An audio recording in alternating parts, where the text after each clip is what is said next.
Salut, Benoît Voyer, animateur du blog Benoît Voyer en liberté.blogspot.com.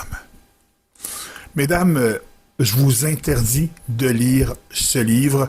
Il s'adresse aux hommes, particulièrement aux bons gars, dans Trop gentil pour être heureux, publié aux éditions Payot et Rivage en 2004.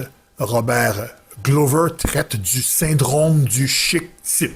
Vous le connaissez, c'est l'homme gentil qui vous comprend, qui vous écoute et qui cherche à vous plaire. C'est un lover attentif à vos besoins, qui ne vous demande presque jamais rien en retour.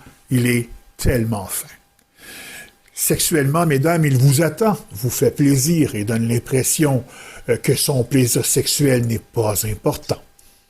Il ne ressemble pas aux autres hommes, son 45% féminin est très fort. En réalité, à force de vouloir tellement vous plaire, il en est venu à perdre son énergie vitale masculine. Vous le voulez dans votre vie, mais vous ne fantasmez pas sur lui. L'homme de Cro-Magnon, au trait plus primaire, vous allume davantage. Vous le reconnaissez? Ce genre d'homme est celui que l'auteur de ce bouquin appelle un chic type. Saviez-vous que la majorité d'entre eux sont malheureux et frustrés? Saviez-vous, mesdames, qu'ils vous cachent bien des choses? Le chic type a bien des secrets et des attentes envers vous, mais ne les dira jamais directement. Il ne veut pas perdre votre estime. Le chic type, c'est un peureux. Il craint de perdre et il craint de contrarier.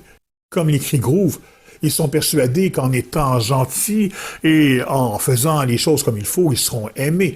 On satisfera leurs besoins et leur vie sera débarrassée de tout problème.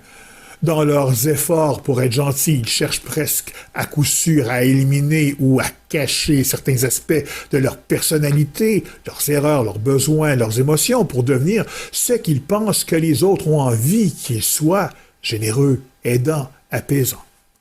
L'auteur va au fond des choses. Il dit les difficultés rencontrées par les chic types dans leur vie sexuelle sont à mettre en relation directe avec deux sentiments: la honte et la peur qu'ils éprouvent à l'idée de leur sexualité et de leur état d'être sexuel. Cela peut paraître étrange, mais les chic types font preuve d'une imagination débridée quand il s'agit pour eux d'éviter une relation sexuelle.